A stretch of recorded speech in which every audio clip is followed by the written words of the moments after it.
ఈరోజు మన కిచెన్లో రవ కేసరిని ఎలా చేయాలో చూపించబోతున్నానండి.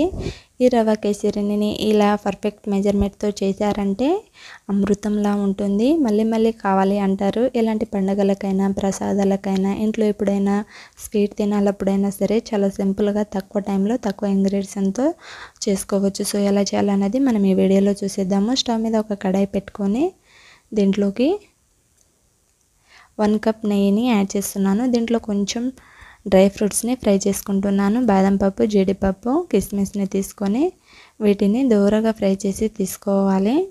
1 మినిట్ పాటు ఫ్రై చేసుకుంటే సరిపోతుంది. ఎక్కువ మాడిపోకుండా చూసుకోవాలి. సో ఇలా కంప్లీట్గా ఫ్రై అయ్యాక వీటిని తీసి ఒక ప్లేట్లోకి యాడ్ చేసేసుకోవాలి. ఇలా ఫ్రై అయ్యాక ఒక ప్లేట్ తీసుకొని ప్లేట్లోకి సర్వ్ చేసుకొని పక్కన పెట్టేసుకోవాలి. సో ఇలా కంప్లీట్గా పక్కన పెట్టేసుకొని మనం అదే నెయ్యిలో సన్నగా ఉన్న రవ్వని తీసుకుంటున్నానండి, ఉప్మా రవ్వని. సో ఇలా సన్నగా ఉండే రవ్వని తీసుకొని మనం ఈ నెయ్యిలో దూరగా ఫ్రై చేసుకొని తీసుకోవాలి. కలర్ఫుల్ వచ్చేంత వరకు ఫ్రై చేసుకుంటే మనకి టేస్ట్ అనేది బాగుంటుంది. సో రవ్వ అనేది బాగా ఫ్రై చేసుకొని తీసుకోవాలి. ఇలా ఫ్రై అయ్యాక పక్కనే మరొక కడాయిలో కొన్ని వాటర్ని బాగా మరిగించి తీసుకోవాలి. దీంట్లో కొంచెం ఫుడ్ కలర్ని యాడ్ చేస్తున్నాను. మీ దగ్గర కుంకుమ పువ్వు అనేది అవైలబుల్లో ఉంటే అది వాడొచ్చండి, ఇంకా ఫ్లేవర్ అనేది బాగుంటుంది. సో దీని వాటర్ అనేది ఇలా మరుగుతున్నప్పుడు దీన్ని తీసుకొని రవ్వలోకి యాడ్ చేసేసుకోవాలి. సో కంప్లీట్గా ఈ రవ్వలోకి యాడ్ చేసేసుకొని అంతా ఒకసారి కలుపుకోవాలి. ఇలా కలుపుకుంటూ ఉంటే మనకి రవ్వ అనేది చాలా తొందరగా దగ్గర పడిపోతుంది. 1 మినిట్లో 1-2 టైం కలిపామా లేదా మనకి రవ్వ అనేది దగ్గర పడిపోతుంది. చూడండి చాలా తొందరగా దగ్గర పడిపోయింది.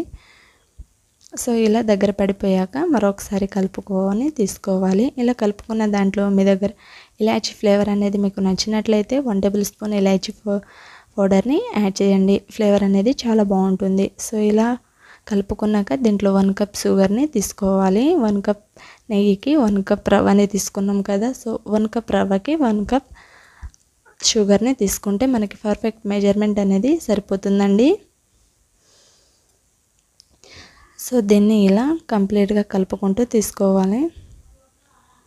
సో దీంట్లో పైన కొంచెం నెయ్యి అనేది అప్లై చేసుకొని అంతా ఒకసారి కలుపుకోవాలి. ఇలా కలుపుకొని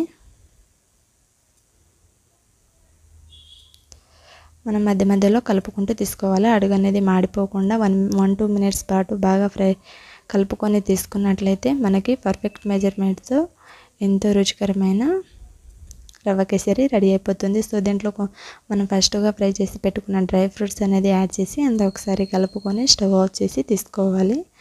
ఇలా స్టవ్ ఆఫ్ చేసి తీసుకున్నాక ఒక సర్వింగ్ బౌల్ తీసుకొని సర్వ్ అవుట్ చేసుకుంటే మనకి ఎలాంటి పండుగలకైనా ప్రసాదాలకైనా ఇంట్లో సింపుల్గా చేయాలన్నప్పుడు ఈ స్వీట్నెస్ అనేది తినాలనిపించినప్పుడు చాలా సింపుల్గా చాలా ఈజీగా ఈ రవ్వ కేసరిని ప్రిపేర్ చేసుకొని ఇలా తిన్నట్లయితే అమృతంలా ఉంటుంది. చాలా సింపుల్గా పర్ఫెక్ట్ మెజర్మెంట్తో చూపించాను కదండి. రవ్వ కేసరి రెడీ అయిపోయింది. సో ఈ రెసిపీని మీరు డెఫినెట్గా ట్రై చేసినట్లయితే ఎలా వచ్చిందో కామెంట్ చేసి షేర్ చేయండి. ఇలాంటి మరిన్ని రెసిపీస్ కోసం మన పొట్టి కిచెన్ ఛానల్ని సబ్స్క్రైబ్ చేసుకోండి. వీడియో కనుక నచ్చితే ఒక లైక్ చేయండి. మీ ఫ్రెండ్స్కి రిలేటివ్స్ అందరికీ షేర్ చేయండి.